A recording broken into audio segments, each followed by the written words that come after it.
আলামিন বলেন, আমি এই কোরআনটা নাযিল করেছি, এই কোরআন আল কারীমের ভিতরে কোনো ভুল নাই। জোরে বলেন সুবহানাল্লাহ। কোরআন আল কারীমের ভিতরে ভুল আছে নাকি ভাই? কোনো সন্দেহ আছে কি? এই সন্দেহ যাদের থাকবে তাদের ঈমান থাকবে না, যাবে। এই পৃথিবীতে যত গ্রন্থ আছে, ত্রিপিটক, শ্লোক, যখন চিন্তা বিস্তার, রামায়ণ, গীতা, মহাভারত, পুরাণ, যজুর্বেদ, ঋগ্বেদ, অথর্ববেদ, বাইবেল, সব কিতাবের ভিতরে ভুল থাকতে পারেন, আল্লাহ রাব্বুল আলামিনের কোরআনুল কারীমের ভিতরে কোনো ভুল থাকবে না। জোরে বলেন সুবহানাল্লাহ। তাহলে কোরআন পড়ার দরকার আছে না নাই?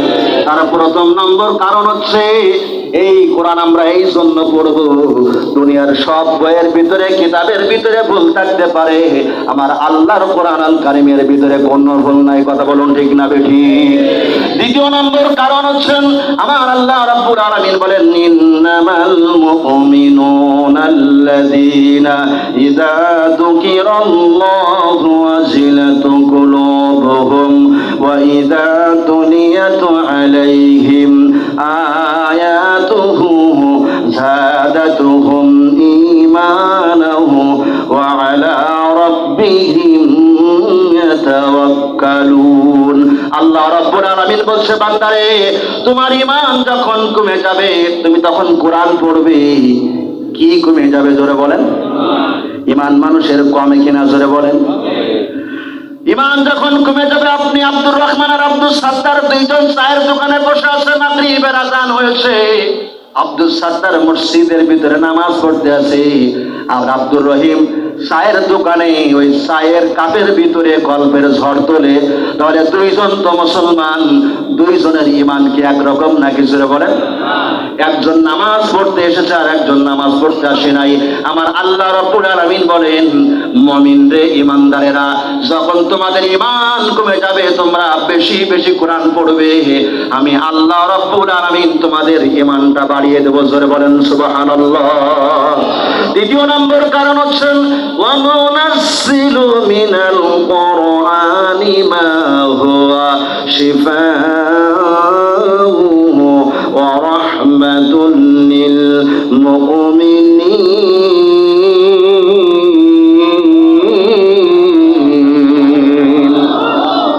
আল্লাহ পাক বলছে, এই পৃথিবীর সব রোগ দূর করার জন্য আমি আল্লাহ রাব্বুল আলামিন কোরআন নাজিল করেছি। জোরে বলেন সুবহানাল্লাহ। রাষ্ট্রের রোগ দূর করার জন্য, ইউনিয়নের রোগ দূর করার জন্য, থানার রোগ দূর করার জন্য, ডিসি অফিসের রোগ দূর করার জন্য, সমাজের রোগ দূর করার জন্য, ফ্যামিলির রোগ দূর করার জন্য, মানুষের কলবের রোগ দূর করার জন্য কোরআন এসেছে। কি এসেছে? জোরে বলেন। আপনার জ্বর হয়েছে, নাপা ট্যাবলেট খাবেন, না বেস্তারা খাবেন, প্যারাসিটামল খাবেন, জ্বর কমবে, কিন্তু টেনশন কি কমবে রে ভাই? আরো জোরে বলেন, টেনশন কমবে নাকি? কোরআন এমন একটা ঔষধ, আল্লাহ রাব্বুল আলামিন বলেন, এই কোরআনেরটা যখন তোমরা গ্রহণ করবে, কোরআন যখন আমল করবে, আমি আল্লাহ তোমার দেহের রোগও ভালো করে দেব, তোমার কলিজার রোগও আমি আল্লাহ পাক ভালো করে দেব। জোরে বলেন সুবহানাল্লাহ। প্র্যাকটিক্যাল আপনি দেখুন, আপনার টেনশন, রাতে ঘুম আসে না, আপনি একটু কোরআন খুলে খুলে পড়বেন, দেখবেন সাথে সাথে আপনার চোখের ভিতরে ঘুম চলে আসবে। কথা বলুন ঠিক না বেঠিক?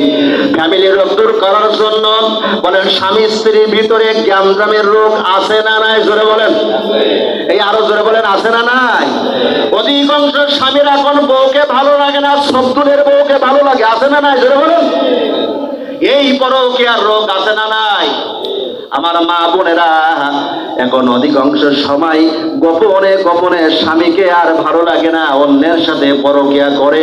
কারণ আমাদের হাতে আছে টাচ ফোন, হাতে আছে ফোন টাচ, আমাদের করেছে সর্বনাশ। এই ফোনে এখন ছেলে আর মেয়েরা প্রেম করে গোপনে গোপনে। কথা বলুন ঠিক না বেঠিক? স্বামী আর স্ত্রীর ভিতরে গ্যামজাম আছে না নাই? জোরে বলেন। ফ্যামিলির ভিতরে গ্যামজাম আছে না নাই? জোরে বলেন। আগে মেয়েরা কোরআন তেলাওয়াতের ভিতরে সময় কাটাতো, আর এখন শুধু টাচ ফোন। কি জোরে বলেন? খাওয়া হোক আর না হোক, পণ্যে কিছু থাকুক আর না থাকুক, ছেলের হাতে মেয়ের হাতে একটা ফোন থাকবেই। কথা বলুন ঠিক না বেঠিক? ওই জন্য কবি বলেছেন, পরনে যাই থাক পেটে ভাত নাই থাক, পরনে যাই থাক পেটে ভাত নাই থাক, মোবাইল ছাড়া পোলার ভালো লাগে না, মোবাইল আসিল ইদুলা লাগিল, লেখাপড়াই মন বসে না। কথা বলুন ঠিক না বেঠে? রাত 12টার পরে টুনি যখন ফোন করে, রাত 12টার পরে রহিম যখন ফোন করে, ফোনটা ধরে কই আমায় ভুল না, আছে না নাই ধরে বলেন? ফোনটা তুলে কই আমায় ভুল না, মোবাইল আসিল কি দোলা লাগিল, লেখাপড়াই মন ভালো লাগে না। এখন বর্তমান সমাজের ভিতরে সবচেয়ে মোবাইলে যেটা চলছে সেটা হচ্ছে পরকীয়া। কথা বলুন ঠিক না বেঠি? আপনাদের এলাকায় মনে হয় পরকীয়া নেই নাকি? আছে? আমি তো মনে করি এটা মনে হয় শুধু সাতক্ষীরা রোগ, এখন দেখতেছি ফকিরহাটেও এ রোগ আছে। কথা বলেন ঠিক না বেঠি? অধিকাংশ মেয়েদেরকে ভালো লাগে না। একজন ছেলে রংপুরে গেছে, বলতেছে হুজুর আমার বউ আমার কথা শোনে না, আমি বউ যাইলে যাইতে বউ যাই বামেন। হুজুর এমন কিছু আমল আপনি শিখিয়ে দিন যে আমল করলে পরে আমার বউ আমার কথা শুনবে। আমি বললাম তুমি যদি 3টা আমল করতে পারো, আমার নবীজি শিখিয়ে চাই নাই, 3টা আমল যদি তুমি করতে পারো, তোমার বউ করছিন কালে আর সব দূরের সাথে পরকীয়া করবে। আপনাদের বউরা মনে হয় সব আপনাদের কথা শোনে, আপনারা যে কথা বলতেছেন না, সবাই মনে হয় কথা শোনে নাকি ভাইরা? এখন তো আমার বাংলাদেশে সেই নভেম্বর থেকে মাহফিল করতেছি, আগে হয়তো নারী নির্যাতন, এখন হয় ঘরে ঘরে পুরুষ নির্যাতন। কথা বলেন ঠিক না বেঠিক? এই বাংলাদেশে বউকে যদি ছেড়ে দেন 14 শিখ জেলখানা আছে না নাই জোরে বলেন? যৌতুকের মামলা আছে না নাই? আর আপনার ছেলে বিদেশে থাকে, বিদেশ থেকে বৌমার কাছে টাকা পাঠাই, ওই বৌমা লক্ষ লক্ষ টাকা নিয়ে চলে যায়, ওই বৌমার নামে কোনো কেস হয় না। কথা বলুন ঠিক না বেঠিক? নারী নির্যাতনের মামলা আছে, পুরুষ নির্যাতনের কোনো মামলা নেই। আমার প্রিয় বন্ধুরা, আল্লাহর আইন যেদিন এই রাষ্ট্রের ভিতরে কায়েম হয়ে যাবে, কোরআন দিয়ে যেদিন এই বাংলাদেশ চলবে, সেদিন নারী নির্যাতনের কোর্টও থাকবে, পুরুষ নির্যাতনের কোর্টও থাকবে। কথা বলুন ঠিক না বেঠিক? আমি বললাম 3টা আমল করুন। প্রথম আমলটা হচ্ছে সব সময় তোমার বইয়ের একটু ভালো মন্দ, তোমার বইয়ের পছন্দ মতো একটু স্নো পাউডার, একটু লিপস্টিক কিনে দেবা। আমার মা বোন যারা শুনতেছে, ওরা বলছে যে আমাগির হুজুরি তো আমাদের দলের লোকের হুজুর, এ তো আমাগির হুজুর, আমাগির স্বামীরা ফিতু কিন দিতে চায় না, আমাগির স্বামীকে ওয়াজ করি শোনাচ্ছে, আমাগির একটু লিপস্টিক পাউডার জন্য কিনে দেয়। ওরা বলছি যে এ হুজুর এতদিন কোন জায়গায় ছিল, এতদিন আসেনি কেন? কিন্তু এখন তো সোনার পাউডার দেয়নি, শুধু কষাচ্ছে মায়। শুধু কি ধরে বলেন? এ মায়ের আছে না নাই ধরে বলেন? ভাবলাম দিদারি হলি মায়ের একটু কথা যদি বেশি বলে মায়ের আছে না নাই। অধিকাংশ স্বামীরা স্ত্রীদেরকে মারে, জোরে বলেন ঠিক না বেঠিক? আল্লাহর নবীজি বলছেন স্ত্রীদেরকে মারা যাবে না, যদিও মারো তবে 1 হাত 1 বিঘা লাঠি লাগবে। কয় বিঘা লাঠি জোরে বলেন? 1 বিঘা লাঠি দিয়ে স্ত্রীদেরকে মারতে হবে। এর উপরের বিঘাতে যদি তুমি যাও, 1 বিঘাতের উপরের লাঠি যদি মারো, তাহলে তোমার গুনাহ হবে। তোমার কি হবে জোরে বলেন? গুনাহ হবে। এই ওয়াজ যখন রংপুরি করেছি তখন বলছে হুজুর ওই 1 বিঘা লাঠি দেখি মারা যায় বউ। তো এক চাচা বলছে তোর বুদ্ধি শুদ্ধি নেই, ও কিভাবে মাইথিয়াই তা আমি জানি। আমি বললাম চাচা কিভাবে মাইথিয়াই? বলতে আমি এইভাবে মারবো না, আমি খুসা মারবো, খুসা।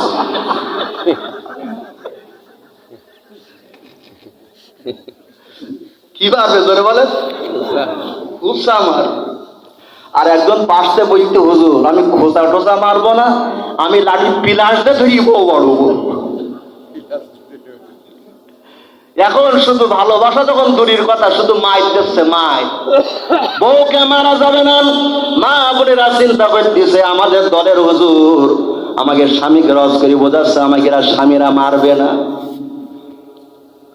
আল্লাহ নবীজি বলছেন প্রথম বউদের একটু ইচ্ছা মতো, তাদের ইচ্ছা মতো একটু সোনো পাউডার তাদেরকে কিনে দেবান, একটু তাদেরকে আতর কিনে দেওয়ার জন্য ঘরের ভিতরে মাকে ওই আতর মেখে যেন বাগেরহাটে কিংবা মোল্লার হাটে মার্কেট না করতে যাই।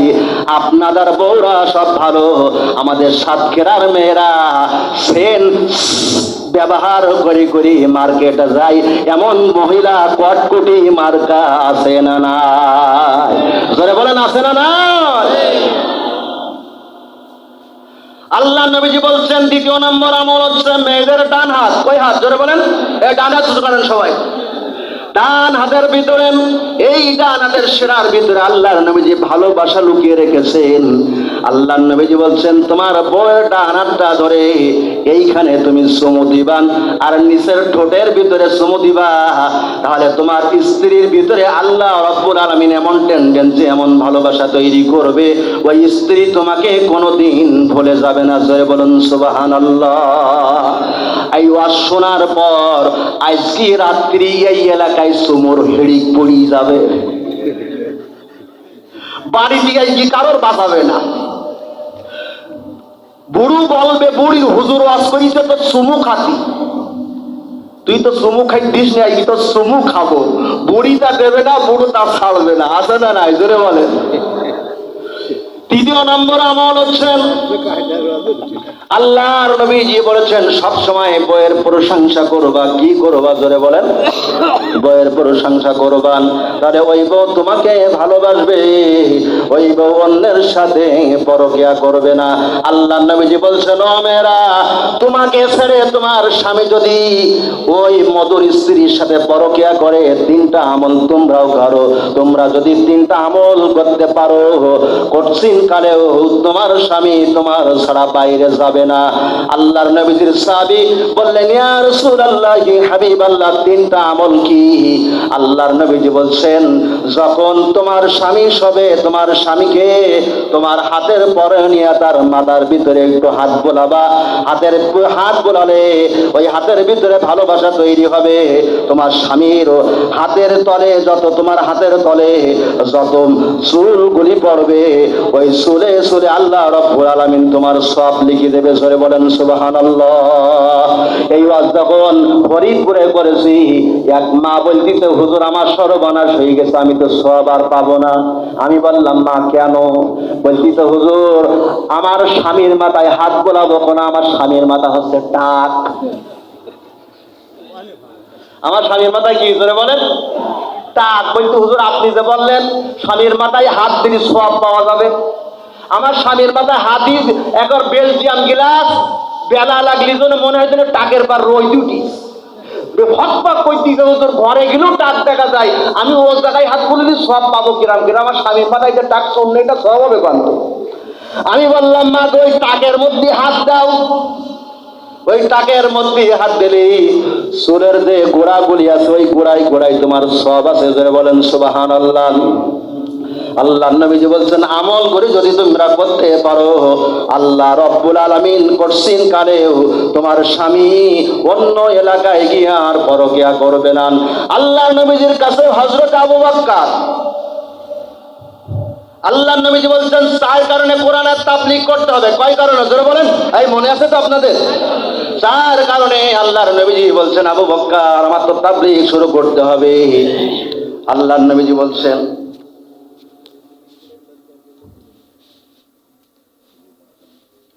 কয়টা বলবে? বলছে ইয়া রাসূলুল্লাহ, হাবিবাল্লাহ, আমার তো তাবলীগ করতে হবে। নবীজি বললেন আবু বকর তাবলীগ তো করতে হবে। হযরত আবু বকর বলছেন ইয়া রাসূলুল্লাহ, হাবিবাল্লাহ, তাবলীগ আপনি কোথায় করবেন? আল্লাহর নবীজি বলছেন এই মক্কা মদিনার সবচাইতে বড় লিডার আমার চাচা আবু জাহেলের কাছে। কার কাছে? জোরে বলেন। আরো জোরে বলেন কার কাছে? আবু জাহেলের কাছে তাবলীগ করবেন। আল্লাহর নবীজি আবু জাহেলের কাছে তাবলীগ করতে যাবে। আল্লাহর নবীজি মুহাম্মদুর রাসূলুল্লাহ সাল্লাল্লাহু আলাইহি ওয়াসাল্লাম আবু বকরের দরজায় গিয়া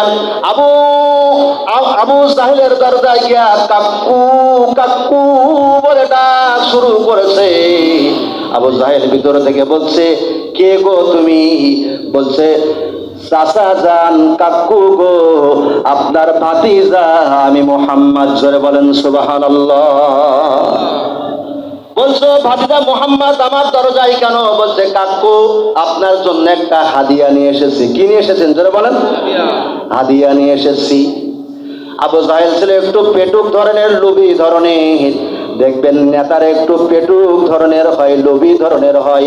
আপনি যদি নেতার কাছে কোনো কাজের জন্য যান, আগে আপনার কাছে টাকা চাবে, আছে না নাই? জোরে বলেন। আগে কি চাবে? জোরে বলেন। এ কিন্তু কোন মুসলমান নেতার বৈশিষ্ট্য না, এটা হচ্ছে আবু জাহেলের বৈশিষ্ট্য। কার বৈশিষ্ট্য? জোরে বলেন। যে নেতারা টাকা ছাড়া কাজ করে না, বৈশিষ্ট্য কাজ? জোরে বলেন। আবু জাহেলের বলছে, ও ভাতিজা মুহাম্মদ, তুমি আমার কাছে হাদিয়া নিয়ে এসেছো? বলতে, হ্যাঁ চাচা হাদিয়া নিয়ে এসেছি। আবু জাহেলের স্ত্রী ঘরের ভিতর থেকে বলতেছে, ভাতিজা মুহাম্মদ ইয়াতীম মানুষ, কি হাদিয়া আপনার জন্য নিয়ে এসেছে? আবু জাহেল বলতেছে, বিবিগণ কদ সাদ্দাকতা ইয়া মুহাম্মদ, ও আমার বিবি তুমি শোনো, আজকের 40টা বছর ধরে আমার ভাতিজার সাথে আমি মিশি। আমার ভাতিজার বাবা না থাকতে পারে, মা না থাকতে পারে, আমার ভাতিজা ইয়াতীম হতে পারে, আমার ভাতিজা মুহাম্মদ কোনোদিন মিথ্যা কথা বলতে পারে না। জোরে বলেন সুবহানাল্লাহ। দরজা খানা খুলে দাও। আমার ভাতিজা যখন বলেছে, মুহাম্মদ যখন বলেছে হাদিয়া নিয়ে এসেছি, হাদিয়া নিয়ে এসেছি, আবু জাহেলের স্ত্রী আল্লাহর নবীজির দরজা খানা খুলে দিলেন। আল্লাহর নবী যখন ভিতরে ঢুকেছে, তখন আবু জাহেল বলতেছে, ভাতিজা মুহাম্মদ হাদিয়া দাও। হাত পেতেছে। কি পেতেছে? যারা বলেন, হাত পেতেছে।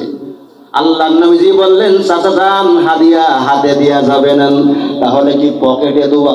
বলছে, চাচা যান, পকেটে দেওয়া যাবে না, তাহলে কি প্যাকেটে দেওয়া? বলছে, প্যাকেটেও দেওয়া যাবে না, তাহলে হাদিয়া কোথায় দেওয়া? আল্লাহর নবীজি বলতেছে, কাকু হাদিয়া দেব আপনার কানের ভিতরে। জোরে বলেন মারহাবা। হাদিয়া কোথায় দেবে? জোরে বলেন। কানের ভিতরে। আবু জাহেল বড় বুদ্ধিমান। আবু জাহেল বলতেছে, ভাতিজা মুহাম্মদ তুমি কি আমার কানের ভিতরে কোরআন পড়বা? আল্লাহর নবীজি বলতে, চাচা যান, এই জন্য মক্কা মদিনার মানুষ আপনাকে আবুল আহকাম বলে, জ্ঞানীর পিতা বলে। জ্ঞানী মানুষ ইশারায় কথার ভাষা বুঝতে পারে। জোরে বলুন আল্লাহু আকবার। কথা বলুন ঠিক না বেঠিক? ইশারায় বুঝতে পেরেছেন, হ্যাঁ চাচা যান, আমি কোরআন পড়বো, কোরআন আপনার কোরআনের তাবলীগ করবো কানের ভিতরে। আবু জাহেল বলতেছেন, এ ভাতিজা মুহাম্মদ তুমি বিরোধী দলের লোক, তুমি জামাত ইসলামের লোক, আর আমি আবু জাহেল আন্তর্জাতিক খ্যাতি সম্পন্ন নেতা। আমার ঘরের ভিতরে বিরোধী দলের কোরআন তুমি পড়বা? দুনিয়া যদি উলাট পালাট হয়ে যায়, আমি আবু জাহেল আমার ঘরের ভিতরে তোমাকে কোরআন পড়তে দেব না। আর আল্লাহর নবীজি বলতেন, চাচা যান, কোরআনের তাবলীগ যখন করতে এসেছি, দুনিয়া যদি উলাট পালাট হয়ে যায়, আমি ভাতিজা মুহাম্মদ কোরআনের তাবলীগ না করে যাব না। জোরে বলা যাবে কি আল্লাহু আকবার? বলছে, ভাতিজা মুহাম্মদ ঘর থেকে বাহির করে দেব। গলা ধাক্কা দিয়া আবু জাহেল যখন গলার ভিতরে নবীজির হাত দিয়েছে, জিবরিল আল্লাহ রাব্বুল আলামিনকে বলছে, রব্বুল আলামিন আপনার প্রিয় হাবিব সরকারে আলম জনাবে মুহাম্মদুর রাসূলুল্লাহ সাল্লাল্লাহু আলাইহি ওয়াসাল্লামের গলার ভিতরে আবু জাহেল হাত দিয়েছে, যখন আমি জিবরিল কি বসে থাকবো, তখন আল্লাহ রাব্বুল আলামিন বলেন, জিবরিল আর করো না দেরি, আমার হাবিবের কাছে যাও তাড়াতাড়ি। জোরে বলেন সুবহানাল্লাহ। আমার হাবিবের কাছে গিয়ে দুইটা পা জমিনের সাথে গেড়ে ধরো। আল্লাহু আকবার। জোরে বলেন। কি করো? দুইটা পা কোথায় গেড়ে ধরো? জোরে বলেন। জমিনের সাথে গেড়ে ধরো। হযরতে জিবরিল এসে আমার নবীজির দুইটা পা জমিনের সাথে গেড়ে ধরেছে। আবু জাহেল শুধু ঠেলে কিন্তু নবীজি নড়ে না। জোরে বলেন সুবহানাল্লাহ। আবু জাহেল কি করে? জোরে বলেন। ঠেলে, নবীজি নড়ে না। এই জিবরিল কত বড় ফেরেশতা! আল্লাহর নবীজি বলেন জিবরিল এত বড় ফেরেশতা, এত বড় ফেরেশতা, আটলান্টিক মহাসমুদ্র, আরব সাগর, যমুনা, সুরমা, পদ্মা, এই দুনিয়ার যত পানি আছে জিবরিলের হাতের কোষে তো যদি দেয়া হয় সরিষার তেলের মতো জিবরিল মাথার কোষের ভিতরে দেবে, এক ফোঁটা পানি আল্লাহর জমিনে পড়বে না। জোরে বলুন আল্লাহু আকবার। হযরতে জিবরিল এসে নবীজির পা মাটির সাথে গেড়ে ধরেছে। আপনাদের কাছে বলি, আবু জাহেল ঠেলায় নড়ে না।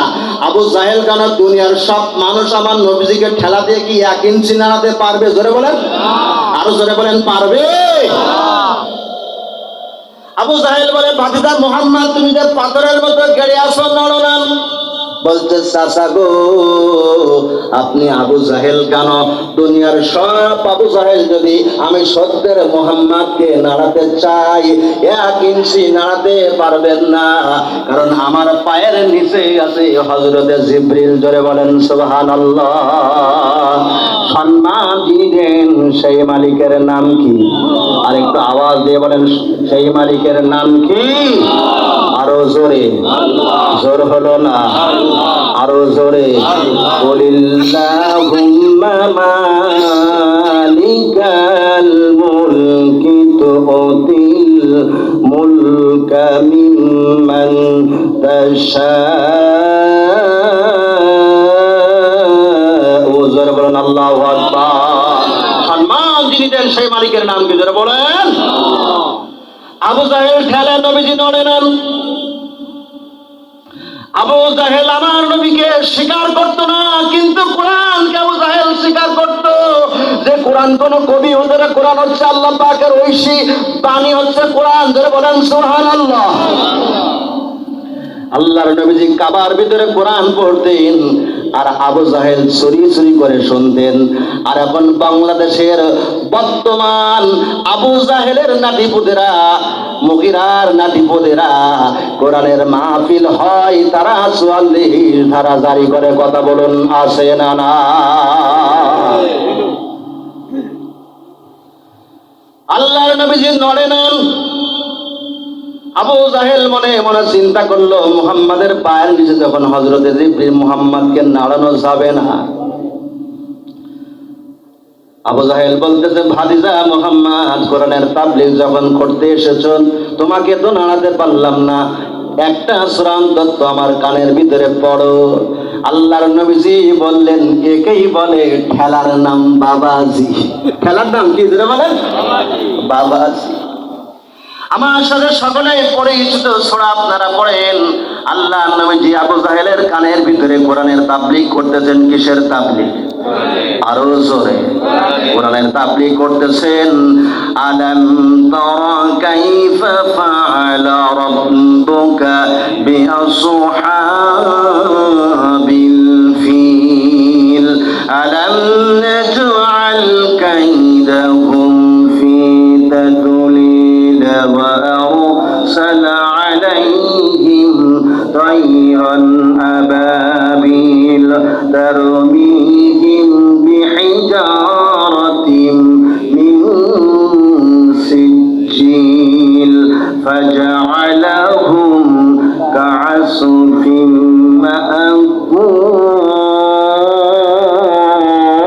مأكول. جربنا الله أكبر.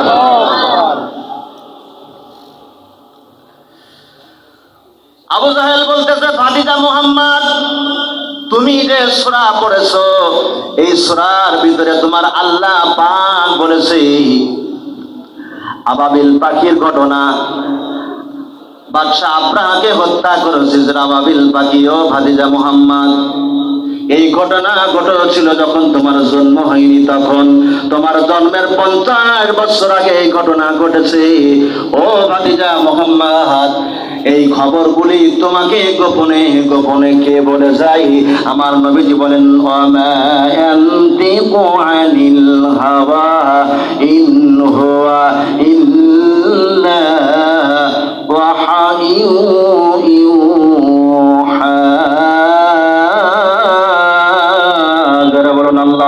আকবার। একটু চিল্লায় আওয়াজ দেয়া বলবেন, আমার নবীর কাছে যিনি গোপনে গোপনে ওহী পাঠান সেই মালিকের নাম কি? আর আওয়াজ দিয়ে বলেন, সেই মালিকের নাম কি? আল্লাহর নবীজি বলছেন, আমার আল্লাহ পাক আমাকে ওহীর ঘটনা জানায়। যারা বলেন সুবহানাল্লাহ। আল্লাহর নবীজি বলছেন, ও চাচা যান, তুমি তো আমাকে এখনো চেনো না। তুমি আমাকে এখনো কি? যারা বলেন, বলে কি ভাতিজা মুহাম্মদ, তোমাকে চিনা লাগবে কেন? তুমি কে? বলছে, ও চাচা, আমার কাছে শুধু আমার জন্মের আগের খবর আসে না। আমি এমন একজন লিডার, আমি এমন একজন নেতা যে আমি আসার পূর্বে, আমার জন্মের পূর্বেও আমার খবর সেই আদম থেকে আজ পর্যন্ত দুনিয়ায় যত মানুষ এসেছে সব মানুষের কাছে আছে। জোরে বলেন সুবহানাল্লাহ। আল্লাহ রাব্বুল আলামিন বলেন, ওয়াইজ ক্বালা ঈসা ইবনু মারইয়াম ইয়া বানি ইসরাঈলা ইন্নী রাসূলুল্লাহ ইলাইকুম মুসাদ্দিকান লিমা বাইনা ইয়াদাইয়া মিনাত তাওরাতি ওয়া মুবাশশিরাম বিরাসূলিন ইয়াতি মিন বা'দি ইসমুহু আহমদ। জোরে বলুন আল্লাহু আকবার। হযরত ঈসাকে বলছেন, ও ঈসা, হযরত ঈসা তার উম্মতদেরকে বলছেন, ও আমার উম্মতেরা, তোমরা শোনো, আমার পরে এমন একজন নবী আসবে, তার নাম হচ্ছে আহমদ, তিনি হবেন মুহাম্মদ। জোরে বলেন সুবহানাল্লাহ। হযরত আদম আলাইহিস সালাতু ওয়াস সালাম আল্লাহর নবীদের দুরূদ যখন পড়েছিল, হযরত আদমকে আল্লাহ রাব্বুল আলামিন maaf করে দিয়েছিল। জোরে বলেন সুবহানাল্লাহ। নূহের কিস্তি তৈরি করা হয়েছিল। তাফসীরে বাইজাবির ভিতরে এসেছে, নূহের প্রত্যেকটা কিস্তিতে লেখা ছিল, একটু আমার সাথে জিকির করেন, লা ইলাহা ইল্লাল্লাহ। জোরে লা ইলাহা ইল্লাল্লাহ। জোরে লা ইলাহা ইল্লাল্লাহ। জোরে লা ইলাহা লা ইলাহা ইল্লাল্লাহ মুহাম্মাদুর রাসূলুল্লাহ। সকলে মহব্বতে বলেন সাল্লাল্লাহু আলাইহি ওয়াসাল্লাম। আমার নবীজির কথা, নূহের কিস্তির প্রত্যেকটা পিলারে লা ইলাহা ইল্লাল্লাহ লেখা ছিল। কি লেখা ছিল? যেরকম লা ইলাহা ইল্লাল্লাহ। আবু জাহেলকে বলতে, চাচা, আমি এমন একজন নেতা যে আমার জন্মের পরে আমার খবর আল্লাহ সকলকে জানিয়েছেন। ধরে বলেন সুবহানাল্লাহ। বঙ্গবন্ধুর জন্মের আগে তার খবরকে দুনিয়ার কোন মানুষ জানতো নাকি? প্রেসিডেন্ট জিয়ার জন্মের আগে তার দুনিয়ার কোন খবর, তার জন্মের খবর জানতো নাকি? আল্লামা সাঈদী কোরআনের পাখি আমাদের দিয়ে গেছে ফাঁকি। এই আল্লামা সাঈদীর জন্মের আগেও ইনি কোরআনের পাখি ভাবে বাংলাদেশের কোন মানুষ জানতো নাকি? আমার নবীজি বলতেন, চাচা, আমার নাম, আমি এমন একজন লিডার, দুনিয়ার সব মানুষ আমার খবর জানে। জোরে বলেন সুবহানাল্লাহ। জানতো কিনা? জোরে বলেন। শুধু কোরআনুল কারীমের ভিতরে না, তাওরাত না, জাবুর না, ইনজিলের না, হিন্দুদের গীতার ভিতরে, হিন্দুদের সবচাইতে চারটা বড় গীতা, ঋগ্বেদ, সামবেদ, অথর্ববেদ। আমি এই অথর্ববেদ অধ্যয়ন করে দেখেছি। এই অথর্ববেদের ভিতরে লেখা আছে, নমস্যাং নং সন্দেহতার বৃন্দহতার ভিতরে 10টাং অষ্টাং স্রষ্টাং ব্রহ্মাং অল্লাং পিতা দশাশি গৃহে নমস্যং সুরামা মাদি পারা ভীমা পাদিরি। জোরে বলেন মারহাবা। হিন্দুদের গীতার ভিতরেও লেখা আছে। এই হিন্দুদের গীতা এসেছিল তখন আল্লাহর নবীজির জন্ম হয়নি, তখন নূহের সময় আল্লাহর নবীজির 5000 জন্মের 5000 বছর পূর্বে এদের গীতা লেখা হয়েছে। এই গীতার ভিতরেও আমার নবীজির খবর আছে। জোরে বলেন সুবহানাল্লাহ। দশাশি গৃহে বলতে মহাবিষ্ণু, বিষ্ণু মানে খোদার দাস। বিষ্ণু মানে কি? জোরে বলেন। খোদার দাস যার আরবি করলে হয় আব্দুল্লাহ, বলেন সুবহানাল্লাহ। গৃহে পাদরি মনে শান্তির একটা স্থান, যার আরবি করলে হয় বাইতুল আমান, যাকে আমরা বলি বর্তমানে মুআক্কাদুল মুআজ্জাম। আল্লাহু আকবার বলবেন না? সুমাতান, সুমাতা মানে মতি গতি ভালো, যার আরবি করলে যার নাম হয় আমেনা, জোরে বলেন সুবহানাল্লাহ। যশাসী গৃহে বলতে এই মানুষটা এক শান্তির স্থানে তিনি বসবাস করবে, তার নাম হবে মুহাম্মদ। আল্লাহ আল্লাহ আল্লাহ মুহাম্মাদুর রাসূলুল্লাহ। একবার ধরে বলা যাবে কি সুবহানাল্লাহ? আল্লাহর নবীজি বললেন, accept my apologies for not keeping the appointment when Huzza 1% leader। ও আমার চাচা আবু জাহেল, আমি এমন একজন লিডার, তোমার ভাতিজাকে তুমি চেনো না। আমার জন্মের পূর্বে দুনিয়ার সব কিতাবে সব নবীদের কাছে আল্লাহ পাক আমার খবর জানিয়েছেন। জোরে বলেন সুবহানাল্লাহ। সেই নবীর নাজিল করিত সেই কোরআন, কি জোরে বলেন? এই কোরআন পড়ার দরকার আছে না নাই? জোরে বলেন, আরো জোরে বলেন, আছে না নাই? কোরআনের সুর কত যে মধুর, কোরআনই পারে মানুষের জীবনে শান্তি দিতে। জোরে বলেন সুবহানাল্লাহ। আল্লাহর নবীজি বলছেন, চাচা তোমার কাছে এসে কোরআনের তাবলীগ করতে আবু জাহেল বলতেছে, ভাতিজা মুহাম্মদ এবার বাড়ি চলে যাও। বলতে, চাচা যাব না, যাব না। আবু জাহেল বললে, মুহাম্মদ তোমারে কিন্তু ছাড়বো না। আল্লাহর নবীজি বলছেন, চাচা আমাকে যদি 1 ইঞ্চি নাড়াতে পারেন তাহলে আপনার ঘর থেকে আমি বাইর হয়ে যাব। আপনার ঘর থেকে কি করে বলেন? আপনাদের কাছে বলি, সত্যের মুহাম্মদকে বাদল আবু জাহেল সারা জীবন যদি নড়ায় তাহলে কি 1 ইঞ্চি নাড়াতে পারবে? আরো আওয়াজ দিয়ে বলুন, নাড়াতে পারবে? বলতে, চাচা যদি নাড়াতে পারো তোমার ঘর থেকে বাইর হয়ে যাবো, কোরআনের তাবলীগ আর করবো না। বলতে, মুহাম্মদ কি বলতে চাও? বলতে, চাচা আর এক কান সূরা পড়তে চাই। জোরে বলেন আল্লাহু আকবার। কি আর এক কান কি করবো? জোরে বলেন, আর এক কান সূরা পড়বো। বলতে, ভাতিজা মুহাম্মদ তাহলে পড়ো। বলতে, চাচা তুমি রাগ করবা না তো? বলতে, কেন ভাতিজা?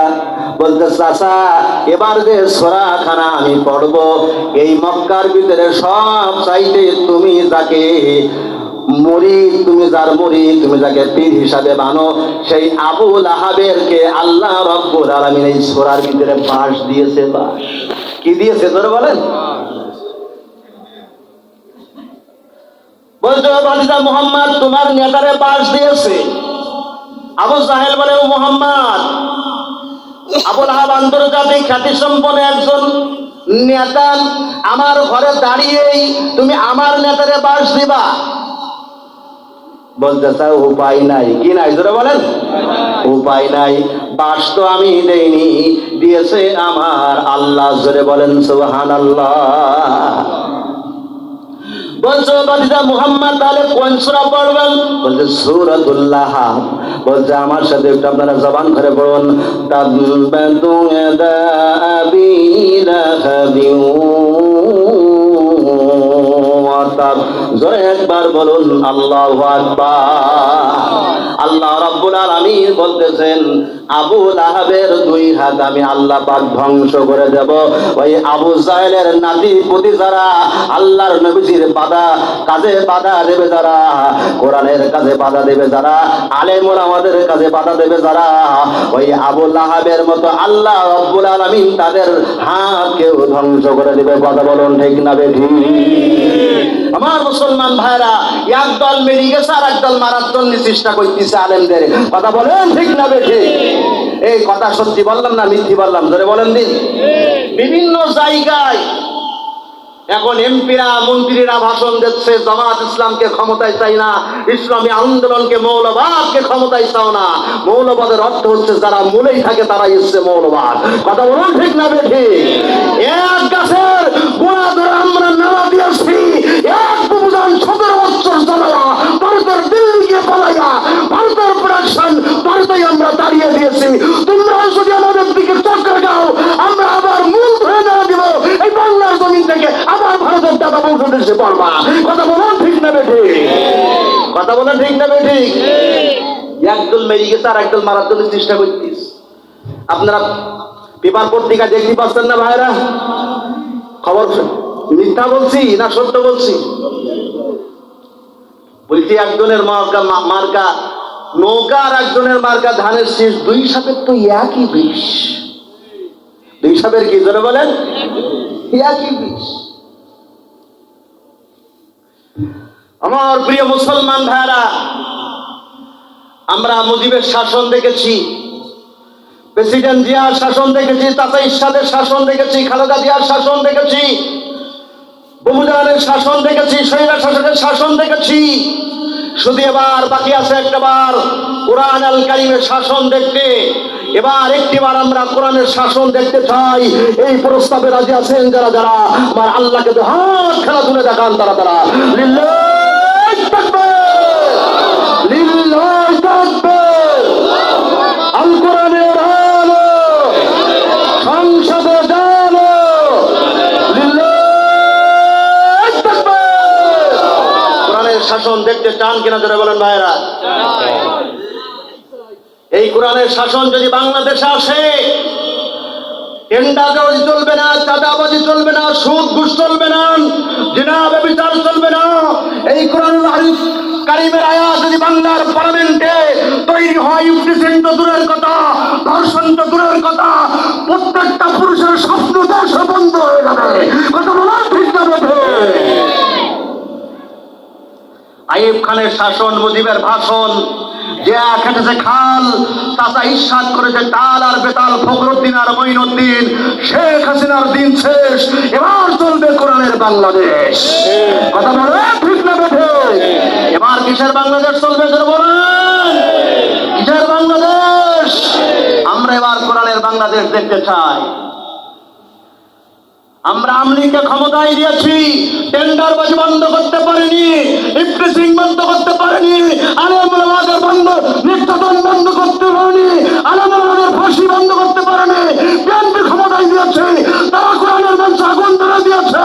এবার একটিবার জামাত ইসলামকে ক্ষমতা দিয়ে কোরআনের পার্লামেন্ট আমরা গঠন করতে চাই। কথা বলা ঠিক না বেঠিক? আমার ভাইয়েরা, বেশি বললাম নাকি? রাজনীতির কথা বললাম নাকি?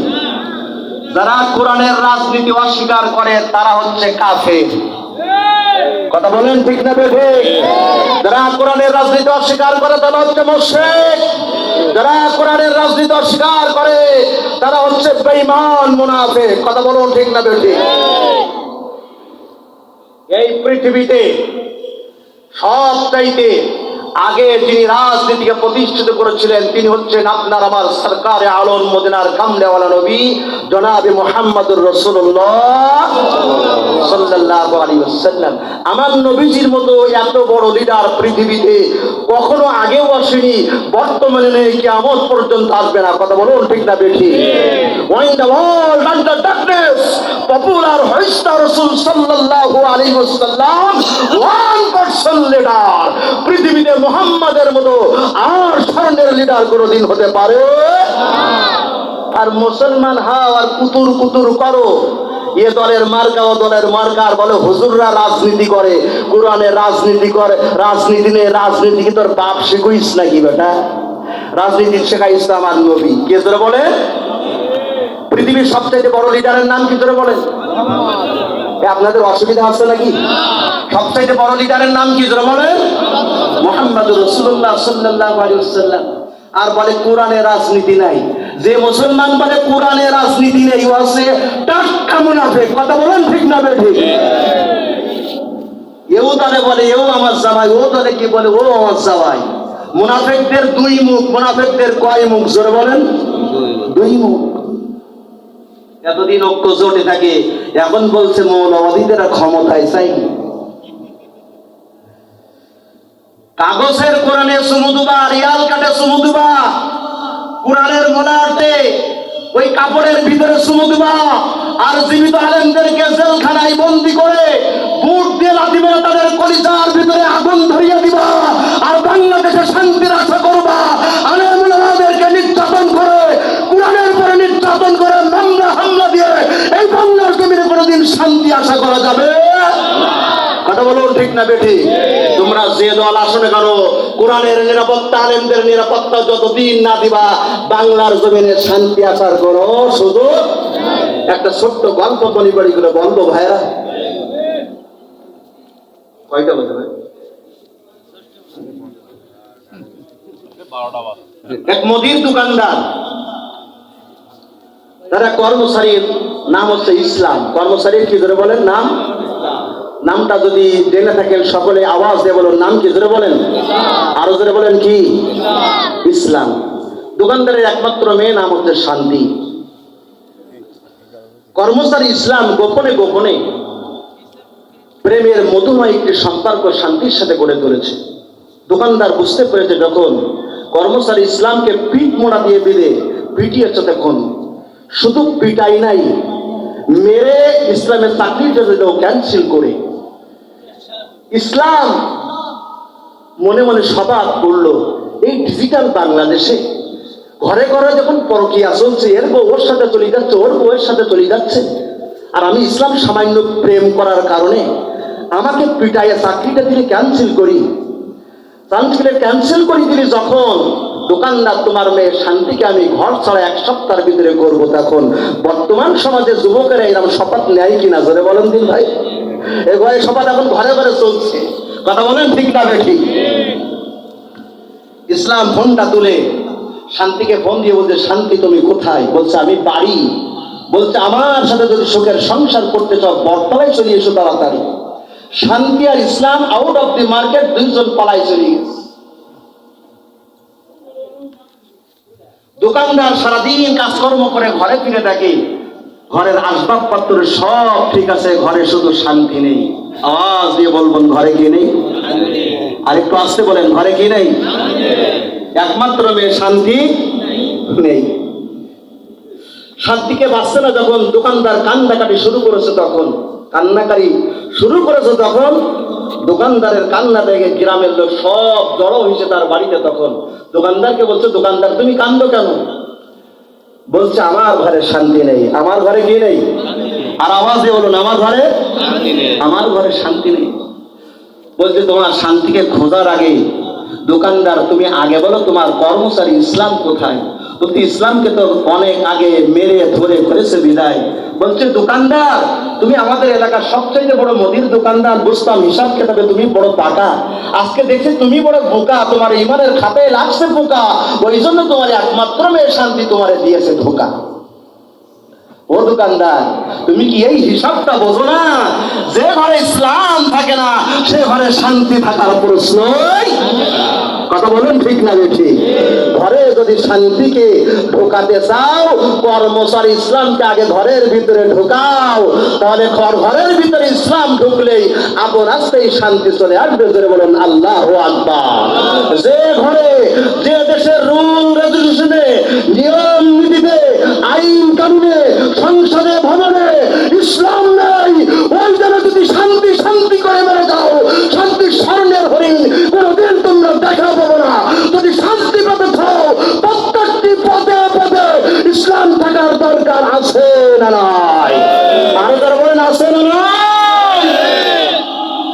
ইসলাম যদি সব জায়গায় ফিট করতে পারো তাহলে শান্তি আপন রাস্তায় আসবে। করোনা আইডারা সিডার আর করোনা ভাইরাসে মরবা না। আল্লাহ শুধু একটু টেস্টার দিয়ে টেস্ট করি দেখিছে যে আমার বান্দা ঠিক আছে না, তার নাম হচ্ছে করোনা ভাইরাস। তার নাম কি জোরে বলেন? দেখেন না প্লাকের ভিতরে টেস্টার দিয়ে একটু দেখে যে কারেন্ট আসে কিনা, কি আসে কিনা, জোরে বলেন?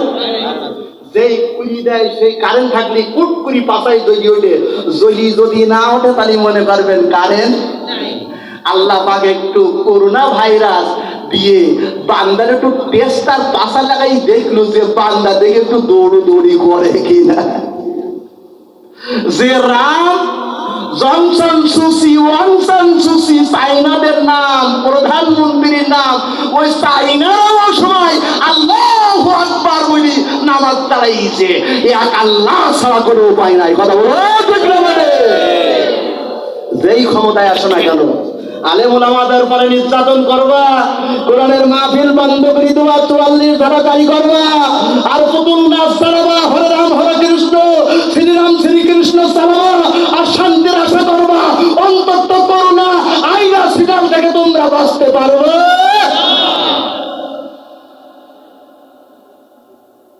আবু জাহেল কসে, মোহাম্মদ আমার ঘরে দাঁড়াইতি, জামাত ইসলামের কোরআন পড়বি, তোর এত বড় সাহস? বলতি চাচা, আল্লাহ যখন তোমার নেতারে বাসতেছে, তা আমার ধরতে চাও কেন? আল্লাহকে ধরো। বলছি তোর আল্লাহর কি ধরা যায়? বলছি বাসতে তা তোর, মোহাম্মদের ধরো কেন? আলেমকে ধরো কেন? এ সুদির আইনকে আমি ওমর ফারুক যুক্তিবাদী দেশ না আল্লাহ নেইছে? ধরো বলেন। খায়রুল কুরুনি কারনি, আল্লাহর নবীজি বলছেন আমার যুগ হচ্ছে স্বর্ণের যুগ, আমার দিন, আল্লাহর জমিন, আল্লাহর দিন প্রতিষ্ঠা করো। এ কথা আমি বলেছি না আল্লাহ বলেছে? জোরে বলেন। এ কথা বললে তোমায় কি এত ফাটে কেন? যদি এত ফাটাফাটি করতে চাও, তা ফাটাফাটি মমতাজের কাছে যাও। কথা বলেন ঠিক না বেঠিক?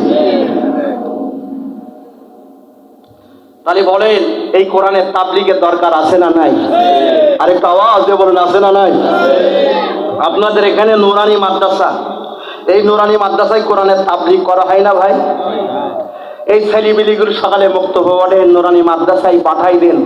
নুরানি মাদ্রাসার লেখা মনে হয় যেন কম্পিউটারে টাইপ করে লিখিস। কথা বলেন ঠিক না বেঠিক? এ মাস্টার্স পাস, গেজেট অফিসার। আমি রাজশাহী ইউনিভার্সিটি থেকে 2005 সালে মাস্টার্স করছি। নুরানি হাতের ছেলেবিলির হাতের লেখা যত সুন্দর, আমাদের লেখা অত সুন্দর না। আল্লাহু আকবার বললেন না? আপনি নুরানি মাদ্রাসায় আপনার সন্তানটাকে যদি দিতে পারেন, ও আলহাম বলবে না, বলবে আলহামদুলিল্লাহ। জোরে বলেন আলহামদুলিল্লাহ। মানে হে হাই শক্তি ছোট হা, আপনি যেখানে আলহামের জায়গায় ব্যবহার করবেন, প্রশংসা হবে আল্লাহ।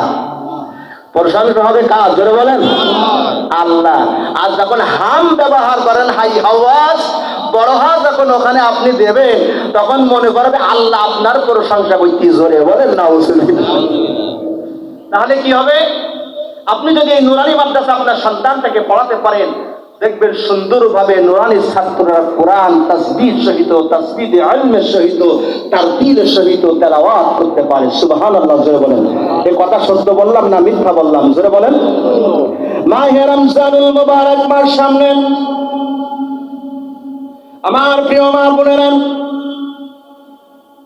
আল্লাহর নবীজি জানে আমার চাচা আবু জাহেলের কাছে গেলে আমার যে কোনো মুহূর্তে আঘাত করতে পারে।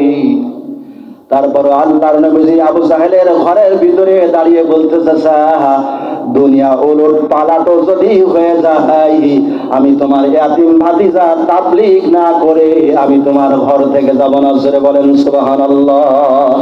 হাফিজখানায়, আলিয়া মাদ্রাসায়, দাখিল মাদ্রাসায়, এই নুরানি মাদ্রাসায় কোরআনের ইলমের, তাসবিহের ইলমের তালিম দেওয়া হয়। আপনার সন্তানটা সুন্দর হাতের লেখা হবে। আপনার সন্তানটা কোরআন যখন পড়বে, আলিফ লাম মিম, বলুন আল্লাহু আকবার। আমার প্রিয় ভাইরা, এই যে কোরআনের সুর সারা পৃথিবীর সব জায়গায় শোনা যায়। ধরে বলেন সুবহানাল্লাহ। চাঁদের দেশে যাবেন, চাঁদের দেশেও কোরআনের সুর আছে না নাই? ধরে বলেন। ক্লাস 3 পড়তে পড়ছি, নীল আর্মস্ট্রং 65 সালে তিনি চাঁদের দেশে গেলেন। চাঁদের দেশে তিনি যেখানে নামলেন, আমেরিকার নাসা বৈজ্ঞানিকরা নীল আর্মস্ট্রংকে, 3 জন বৈজ্ঞানিককে চাঁদের দেশে পাঠালেন। ওইখানে নীল আর্মস্ট্রং 7 দিন ছিলেন। 7 দিনে ওই চাঁদের দেশে নীল আর্মস্ট্রং দুনিয়ার কোন শব্দ যন্ত্রের আওয়াজ, তবলার আওয়াজ, বাদ্যযন্ত্রের আওয়াজ খুঁজে পাইলেন। নীল আর্মস্ট্রং দেখে এই চাঁদের পিছনে কিসের জন্য একটা মধুর আওয়াজ আসতেছে। নীল আর্মস্ট্রং খ্রিস্টান মানুষ কানটা খাড়া করে দেখি, নীল আর্মস্ট্রং ওই চাঁদের ভিতরে বাইতুল মুকাররম কাবা শরীফের মুয়াজ্জিনের মধুর কণ্ঠের আযান শুনতে পাচ্ছে। জোরে কি বলা যাবে আল্লাহু আকবার? কাবা শরীফের মুয়াজ্জিন যখন আযান দিচ্ছেন, আল্লাহু আকবার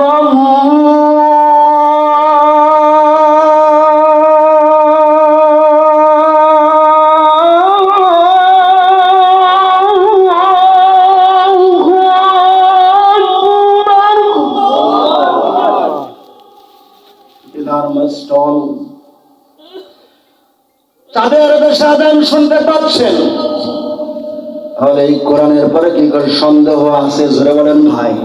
নীল আর্মস্ট্রং দুনিয়ার জমিনে নামলেন, মসজিদের মিনারায় আযান শুনতে পেলেন, মনে মনে ভাবলেন যে আমি জাতি খ্রিস্টান, আমি নিজে একজন খ্রিস্টান। ওই চাঁদের দেশে আমেরিকার মিলিয়ন বিলিয়ন টাকা খরচ করে আমেরিকার নাসার আমাকে ওই চাঁদের দেশে পাঠিয়েছি। ওই চাঁদের দেশে আমাদের হারমোনিয়ামের বাজনা আমি শুনতে পাইনি, তাবলার বাজনা আমি শুনতে পাইনি। আমি ওই চাঁদের দেশে গিয়ে মুসলমানদের মুয়াজ্জিনের আযান শুনতে পেয়েছি। জোরে বলেন আল্লাহু আকবার। আমি নীল আর্মস্ট্রং এই মুহূর্তের জন্য মুসলমান হয়ে গেলাম। লা ইলাহা ইল্লাল্লাহু মুহাম্মাদুর রাসূলুল্লাহ। আমার প্রিয় ভাইরা, এই নুরানি মাদ্রাসায় যদি আপনার সন্তানটাকে পড়াতে পারেন, আপনার মরে যাওয়ার সময় আপনি মরে যাবেন, আপনার লাশটা খাটিয়ার পরে থাকবে, কোন হুজুর ভাড়া করে আপনার জানাজার নামাজ পড়ানো লাগবে? এ ভাই, আপনি মোল্লা মর পরেও চুক্তিবাদীকে যখন নিয়ে আসবেন, আপনার জানাজার নামাজটা পড়বেই। আর আপনার কলিজার টুকরা সন্তান আপনার জানাজার নামাজটা পড়বে। আমার হৃদয়টা বেশি কাঁদবে না আপনার সন্তানের হৃদয়টা বেশি কাঁদবে? জোরে বলেন। আপনার সন্তানের হৃদয়টা বেশি কাঁদবে। আপনি যদি এই নুরানি মাদ্রাসায় পড়িয়ে, হেফজখানায় পড়িয়ে, দাখিল মাদ্রাসায় পড়িয়ে আপনার সন্তানটাকে কুরআনুল কারীমের হাফেজ বানাতে পারেন, আলেম বানাতে পারেন, আপনার জানাজার নামাজের সময় ওই সন্তানের চোখের পানি যদি মা বাবার নামাজ পড়াতে পড়াতে ঝরে, আমার আল্লাহ রাব্বুল আলামিন বলে, সন্তানের চোখের পানি যদি পিতা মাতার জন্য ঝরে, ওই পানির জমিনে পড়তে দেরি হয়, ওই সন্তানের দোয়া কবুল করতে আমি আল্লাহ আমার দেরি হয় না। জোরে বলেন সুবহানাল্লাহ। সন্তানকে যদি আলেম বানাতে পারেন, হাফেজ বানাতে পারেন, অন্তত ভাড়াইটি ইমাম দিয়ে সন্তানের জানাজার নামাজ পড়া লাগবে। অন্তত ভাড়াইটি হুজুর দিয়ে আপনার কবর দেয়া লাগবে না। সন্তানটা যখন আপনার লাশটা কোলের ভিতরে করে নিয়ে কবরের ভিতরে নামবে, আপনার কাপড়টা সন্তানের চোখের পানিতে ভিজে যাবে। কথা বলুন ঠিক না বেঠিক? এ ভাই, আমি যখন মাহফিল করে বাড়িতে যাই, আমি দেখি আমার মা জননী অনেক দিন গেট খুলে দেয়, আব্বা জান অনেক দিন গেট খুলে দেয়। আব্বা জানকে বলি, আব্বা জান মা জননী কোথায়? বলে, বাবা গো, তোমার মা জননী তাহাজ্জুদের নামাজের নামাজের দাঁড়িয়ে আছে। জোরে বলুন আল্লাহু আকবার। কেমন একজন মায়ের গর্ভে আল্লাহ রাব্বুল আলামিন আমাকে জন্ম দিয়েছে।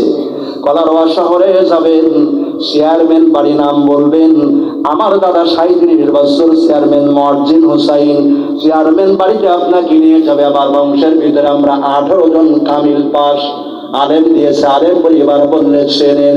এ ভাইরা, আমার দাদার নাম হচ্ছে মুন্সি মোল্লা। আমার দাদা 37 বছর চেয়ারম্যান ছিল।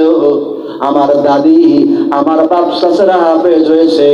তাদের গর্ভ থেকে তাদের অরুণ সন্তান আমরা আজকের মূল্য অমর ফারুক যুক্তিবাদী আপনাদের সামনে আমার পিতা মাতার মতো যদি আপনার সন্তানদেরকে তৈরি করেন, ওদের বইয়ের গর্ভে থেকে তারা বাইর হবে, তারা হবে আল্লাহর ওলি আব্দুল কাদের জিলানী। জোরে বলেন সুবহানাল্লাহ।